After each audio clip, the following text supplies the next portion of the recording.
오늘 저는 여러분과 함께 너희 빛을 사람 앞에 비치게 하라, 이 제목으로 말씀을 나누고자 합니다. 1992년은 세계사적으로나 국가적으로 대단한 변화와 변혁이 예견되는 해인 것입니다. 성경의 예언대로 통합을 향하여 줄기차게 전진해 나가는 유럽의 이 시는 더욱 강한 경제적인 단결로 세계적인 경제 대국으로 등장하게 될 것입니다. 국가연합이란 은거주춤한 옛 소련 여러 공화국은 희적이 일어나지 않은 한 세 내지 4개 국가로 나누어지고 말 것입니다. 중국은 중국대로 공산주의 이념으로 강력하게 통치해 왔던 10억 인구가 소련 공산주의의 와해로 그 구심점을 잃고 단결이 약해가는 중 등소평이 타기하게 될 때 4분 5열 여러 개의 나라로 나누어지고 말 것입니다. 북한은 거의 강력한 우방이던 소련을 잃고 현재의 러시아는 경제적인 이해관계 속에 북한보다 대한민국에 더 우호적인 입장입니다. 중국도 도움만 청하는 북한이 짐스럽고 경제적인 유익이 있는 대한민국에 더 관심을 갖게 될 것입니다. 일본은 통일되고 강력한 한국을 바라지 않지만 북한의 핵무장에 겁을 먹고 오히려 한국 주체로 통일이 되며 한국 중심으로 평화가 이 반도에 정착하기를 바라고 있습니다. 이러므로 북한은 고립무원의 처지에다 내적인 격심한 경제위기 속에서 돌발적인 일이 일어날 가능성이 대단히 큽니다. 그 가운데 우리 대한민국은 정치적으로 4대 선거의 경제적인 어려움 가운데 선진국으로 향하는 전진이냐, 그렇지 않으면 후진국의 벼랑으로 떨어져 가느냐의 기로에 서게 된 해입니다. 그 선택은 우리 국민들의 마음가짐에 있습니다. 돈 받지 않은 공명선거에 사치와 과소비를 억제하고 열심히 단결하여 일하면 놀라운 전화위복이 다가올 것입니다. 이와 같은 기상도 속에 우리 성도 한 사람 한 사람은 어떻게 이 해를 영광스럽게 살아가야만 할 것입니까? 이 모든 세계사적 변화는 성경에 예언된 말세 징조의 한 장면에 불과합니다. 새해와 함께 시간 저편에서 불어오는 말세 바람이 벌써 우리 옷깃을 펄럭이게 하고 있습니다. 이러한 때 우리는 어떠한 태도를 가지고 이 한 해를 살아야 되겠습니까? 첫째, 우리는 이제 우리 삶의 우선순위를 분명히 하고 살아야 할 때가 왔습니다. 어떠한 삶의 우선순위를 가지고 살아야 할까요? 우리는 항상 기도하며 깨어 있어야만 합니다. 누가복음 21장 34절로 36절에 있는 말씀대로 너희는 스스로 조심하라. 그렇지 않으면 방탕함과 술취함과 생활의 염려로 마음이 둔하여지고 뜻밖의 그날이 덫과 같이 너희에게 임하리라. 이날은 온 지구상에 거하는 모든 사람에게 임하리라. 이러므로 너희는 장차 올 이 모든 일을 능히 피하고 인자 앞에 서도록 항상 기도하며 깨어있으라 하시니라. 이와 같이 성경은 기록하고 있습니다. 그러므로 지금은 진실로 그 어느 때보다도 조심하면서 살아야 할 때가 왔습니다. 성경에는 생활의 방탕을 조심하라고 말하셨습니다. 세상적인 모든 유혹 속에 음란함과 세상 오락 등의 삶의 오지에 빠지면 생활 자세가 흐트러져 버리고 마는 것입니다. 생활 자세가 흐트러지면 삶의 선후 관계를 바꾸어 버리고 맙니다. 그뿐 아니라 성경은 술 취함을 경고하고 있습니다. 오늘날 세계만큼 술 소비가 많은 때가 없습니다. 사람들은 즐겁다고 술 마시고 염려스럽다고 술 마시고 잘 된다고 술 마시고 안 된다고 술 마시고 흥한다고 술 마시고 망한다고 술 마시고 온 세계는 술 취함 속에 있습니다. 이 술 취함 속에서 우리 마음이 둔하여지고 마비되어 버리고 맙니다.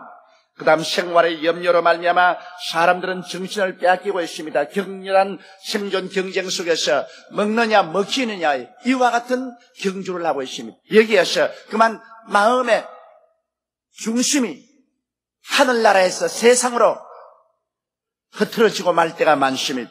이와 같은 것들이 마음을 둔하게 하고 영적으로 깨어나지 못하게 합니다. 그러나 잠들어 있으면 순식간에 세월이 지나고 주의 강림하심이 듯같이 덜컥 임하게 되는 것입니다. 그날에는 많은 사람이 주여 주여 하나 주의 나라에 들어가지 못하는 비극을 체험하게 될 것입니다. 이 주의 날이 이제는 바로 우리 눈앞에 와 있습니다. 예수님이 바로 우리 문 밖에 와서 문고리를 잡고 열려고 하는 그러한 처지에 놓여 있다는 사실을 우리는 깨달아야만 할 것입니다.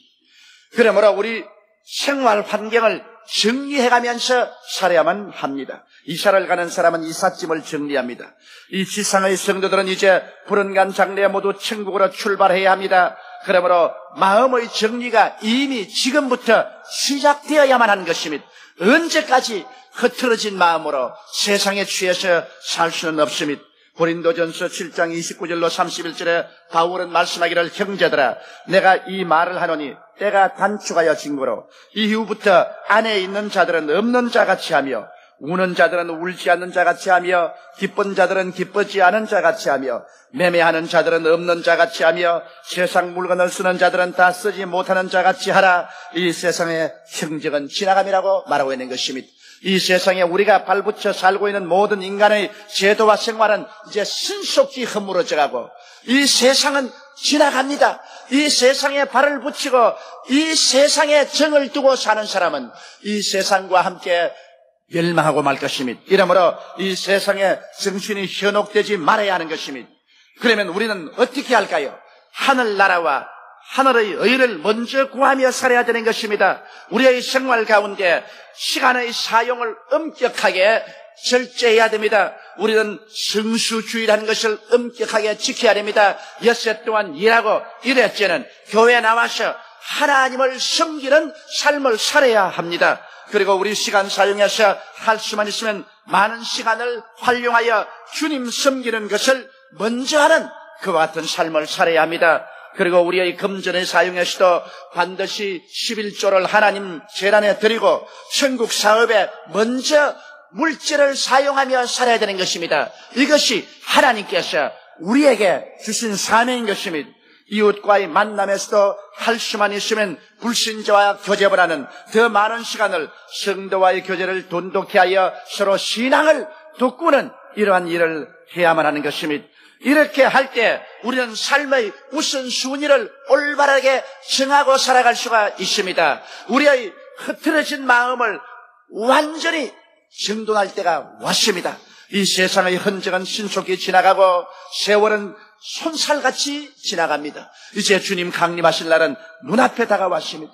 세계사적으로 그리고 예언이 성취되는 국제적인 상황을 통해서 우리는 이제 가장 마지막 때에 살고 있는 것을 알고 있습니다. 이러므로 잠에서 깨어 일어나서 금년 새해에는 열심으로 주님 중심으로 살고 하나님 사업에 충성하는 여러분이 다 되시기를 주님 이름으로 축원합니다.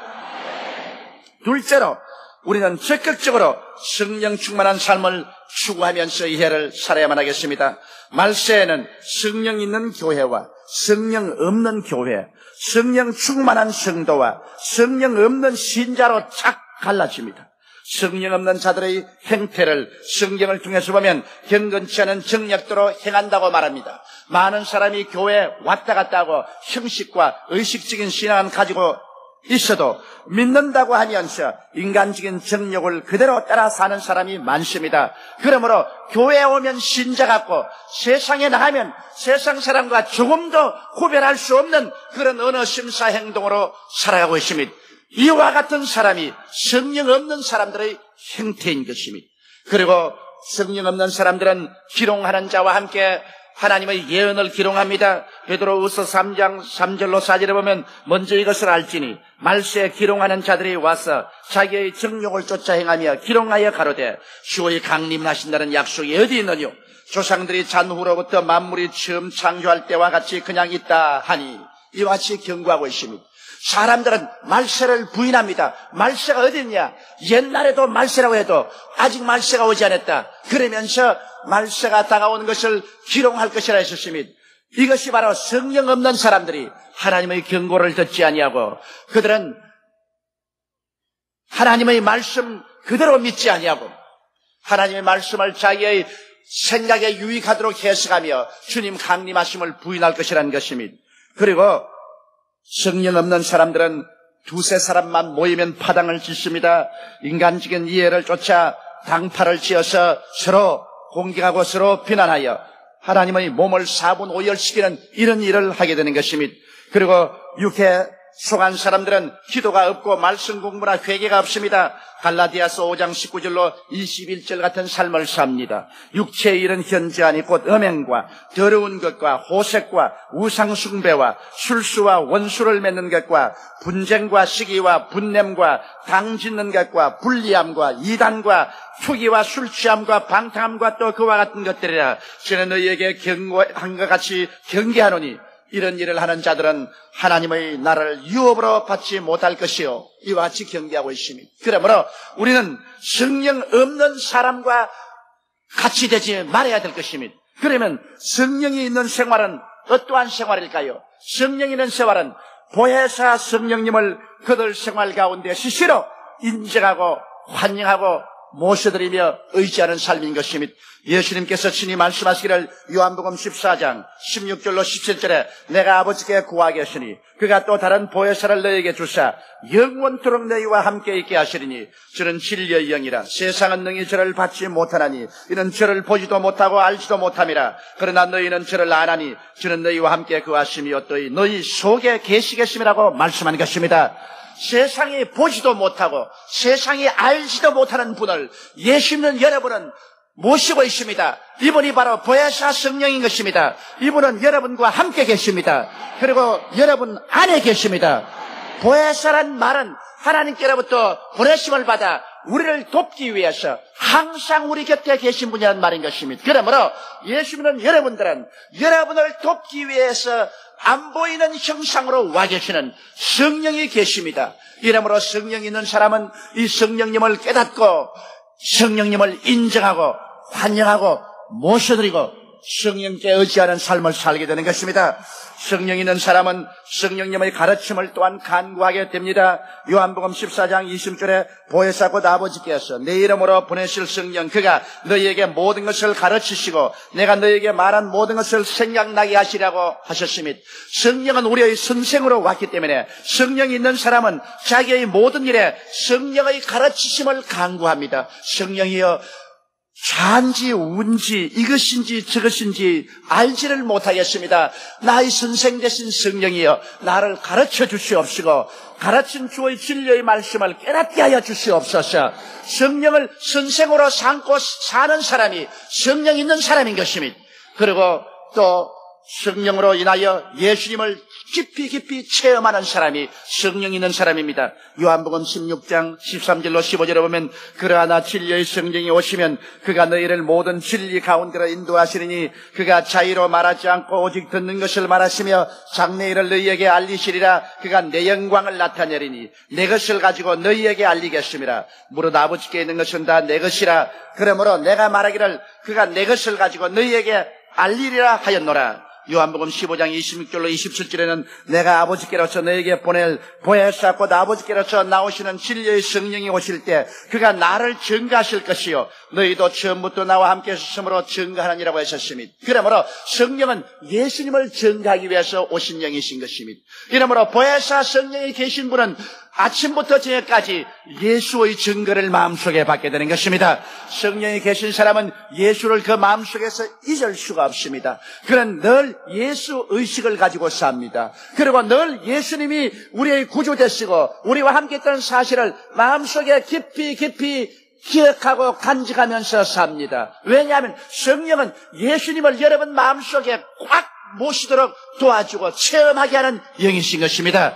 그러므로 성령과 같이 계신 사람은 언제나 예수님이 마음속에 충만하게 임하여 계신 사람인 것입니다.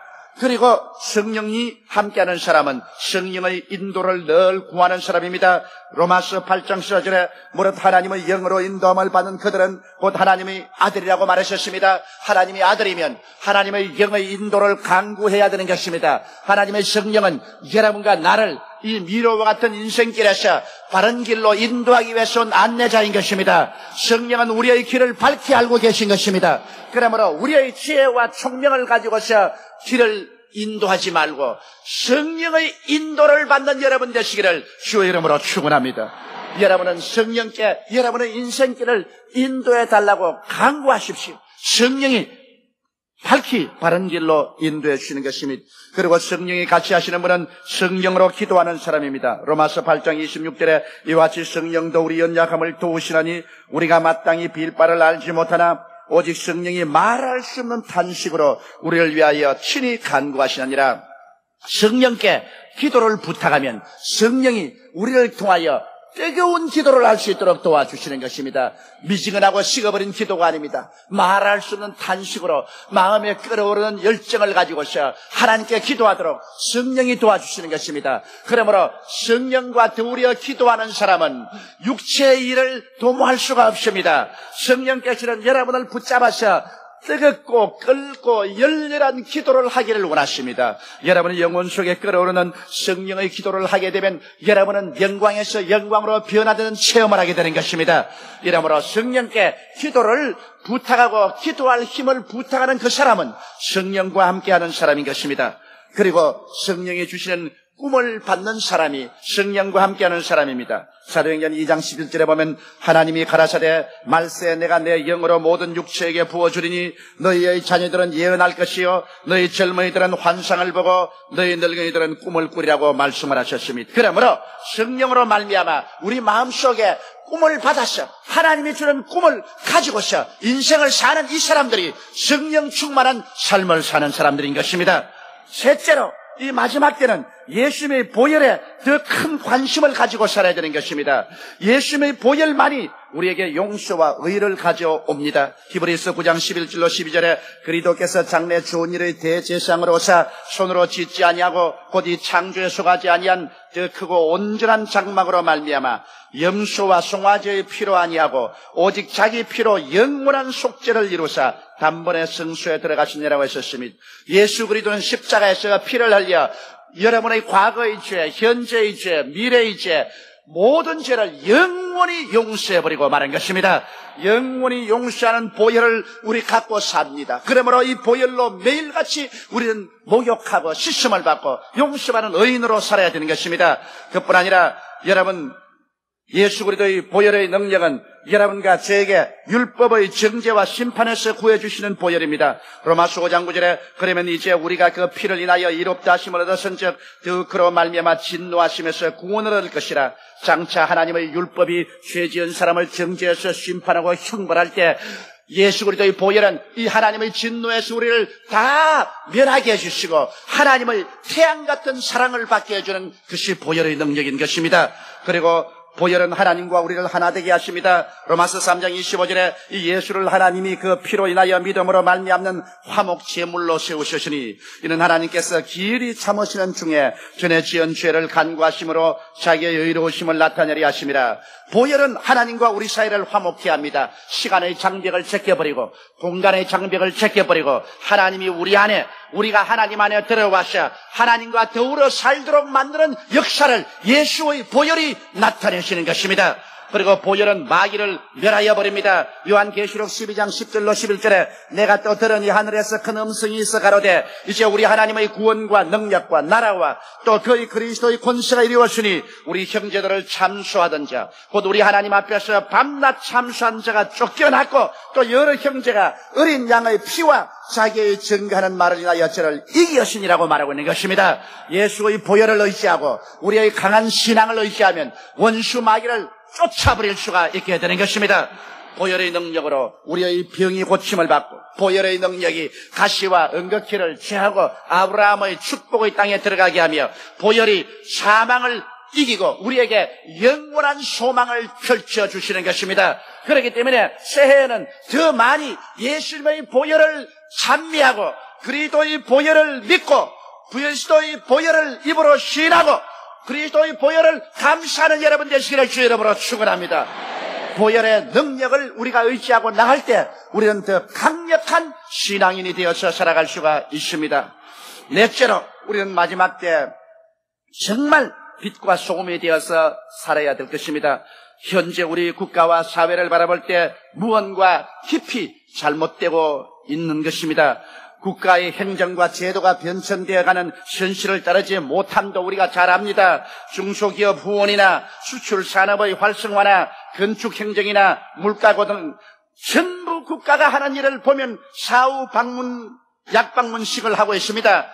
국가 행정이 현실적인 우리 생활을 따라가지 못하고 있다는 사실도 이것은 탄식하지 아니할 수 없습니다. 그러나 그보다 더한 것이 우리 국민의 도덕성 타락의 현실의 최대의 문제가 있습니다.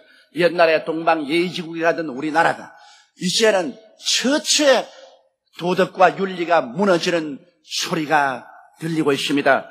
여러분, 국민 도덕성 타락이 오늘 우리 한국의 정치와 경제 모든 사회 문제의 근원이 되는 것입니다. 1991년 한 해를 돌이켜볼 때 우리는 많은 사건들을 신문과 텔레비를 통해서 보았습니다. 수서 비리 사건 같은 거 보십시오. 정치 권력과 기업의 담합으로 인하여 순식간에 수천억 대의 돈을 벌게 하는 이런 부정축제, 이런 것이 도덕의 와해가 아니고 무엇인 것입니까? 이런 일이 있고 국민이 어떻게 단합해서 살아갈 수 있겠습니까? 페놀 오염 사건, 돈만 번다면 다른 사람은 못 살아도 좋다는 기업 윤리의 부재를 증명합니다. 독극물을 매일 마시는 강물에 풀어놓아서 그 수돗물을 마시는 수백만의 사람들이 병들게 하는 이런 악덕 기업이 있습니다. 그런가 하면은 대학 입시 부정 사건에 신문 기자들이 촌지를 바꿔서 그들의 양심을 파는 사건, 어린이 유괴, 살인 사건, 이것은 인간됨을 포기한 타락상을 말합니다. 인신매매, 어떻게 사람이 사람을 잡아다가 팝니까?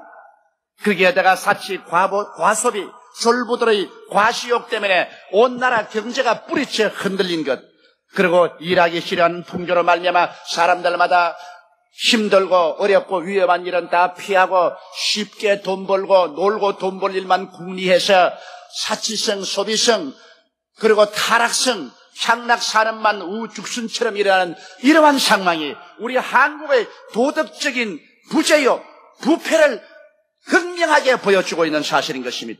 우리 국민의식 조사 갤럽을 보니까 우리 국민의 73.4%가 거짓말할 준비가 되어 있다고 말했고 20대의 83%가 정직하면 못 산다고 대답을 했었습니다. 이것을 볼 때 세계에서 가장 거짓말 잘하는 민족으로 통계가 난 것이 우리 대한민국이 나와 있습니다. 이렇게 거짓말 잘하는 민족이 어떻게 단합이 되며 잘 살 수 있다고 생각하는 것입니까? 도덕적인 이 타락을 우리가 중지시키지 않는다면 이 민족의 장래는 암담하게 되고 마는 것입니다. 여러분, 일본이 미국을 이기는 이유는 기술이나 과학보다 도덕성에 있는 것입니다. 미국은 마약이 창구라고 에이즈가 많이 들려서 그들 치료한다고 돈을 많이 쓰고 많은 인력이 여기에 마약이나 에이즈에 걸려서 일을 못합니다. 그리고 일하기 싫어하는 풍조가 꽉 들어찼습니다. 그러나 일본이 왜 미국을 잡고서 전일합니까? 그 이유는 일본 사람들은 근검하고 절약하고 부지런히 일하고 정직하고 성실하고 충성하고 단결하기 때문에 이 민족을 당할 자가 없는 것입니다. 이런 점에서 우리는 일본을 배우지 않으면 안 되는 것입니다. 정신적인 자원 없이 사회적, 물질적인, 선진적인 건설은 있을 수가 없는 것입니다. 그런데 왜 우리 한국 사회가 이렇게도 어둡고 캄캄합니까? 삐된 성도들은 다 어디에 가버리고 말았습니까? 여러분, 우리 성도들을 향해서 주님은 너희는 세상의 빛이요, 너희는 세상의 소금이라고 했는데 전국적으로 교회의 수는 날로 늘어가고 성도의 수도 늘어가며 성도들의 찬양과 기도 소리가 한국 하늘을 진동시키고 있으나 교회 밖에 나가시는 성도를 찾아볼 수 없는 이것이 문제인 것입니다. 교회 안에서는 그렇게 많은 성도가 교회 밖에 나가서 정치계, 경제계, 사회, 성도를 찾아볼 수가 없는 것입니다. 빛된 성도들은 다 어디에 가버리고 말았습니까? 빛은 진리요 참인데 이 사회는 거짓과 불신이 범람하고 있으니 이것은 오늘날 기독교인들이 이중인격적인 신앙생활을 하고 있다는 증거가 아니고 무엇인 것입니까? 교회에 와시는 주여 주여 부르짖으면서도 사회에 나가시는 예수 안 믿는 사람과 합쳐서 그와 똑같은 삶을 살기 때문에 교회 안에서만 빛이요 밖에 나가시는 어두움이 되어버리고 말았다는 사실인 것입니다. 한국 사회의 부정과 부패는 우리 기독교회와 교인들에게 절대적인 책임이 있습니다. 왜 이 세상에는 처처 썩어져가는 냄새가 납니까? 소금은 부패를 막는 힘인데 소금은 찾아볼 수 없고 썩어짐만 구석구석에 있습니다. 썩어짐이 난무한데 왜 소금은 없습니까? 1천만이 넘는 소금이 있다고 하는데 그 소금이 어디 가는지 왜 사회에 나가시는 흔적이 없습니까? 이것이 우리의 문제인 것입니다. 오늘날 이 한국의 문제는 한국 교회의 문제요, 한국 성도들의 문제인 것입니다. 우리가 의식과 형식만 가지고 정말 빛이 되지 못하고 소금이 되지 못하기 때문에 오늘 이 한국 사회가 썩어지고 어둡고 캄캄해지는 것입니다. 우리는 내 한 사람이 빛과 소금이 된다고 세상이 어디 밝아질 수 있나? 나만 별난 사람 되고 말 것이 아니라고 비관합니다. 그러나 성도 한 사람 한 사람이 다 그렇게 말하면 이 세상은 절망입니다.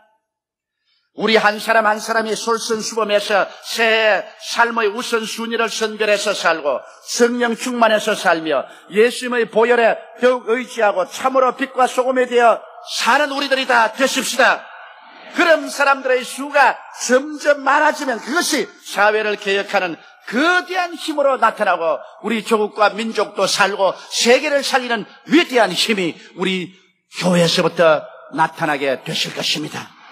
우리 다 같이 고개 숙여 기도드리겠습니다. 사랑이 많으시고 거룩하신 아버지 하나님, 외치는 자만큼 많은 생명수는 말라버리고 말았습니다. 교회는 만큼 많은 빛은 어둡습니다. 성도는 만큼 많은 썩어짐만 꽉 들어차고 소금은 사라졌습니다. 하나님 아버지여, 이 일이 웬일입니까? 1992년 새해에는 한국의 1200만 성도들이 모두 일어나서 하나님 아버지 삶의 우선순위를 잘 정하고 성령으로 더우려 살며 하나님 우리 아버지 앞에서 보혈을 의지하고 보혈의 능력으로 씻음받고 승리하며 빛과 소금이 되는 삶을 살게 도와주시옵소서. 그래서 우리도 살고 나라도 살리는 역사가 교회에서부터 출발하게 도와주옵소서.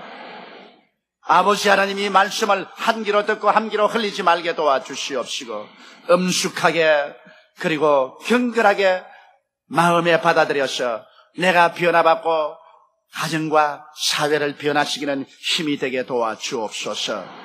우리 주 예수님 이름으로 기도드리옵나이다. 아멘.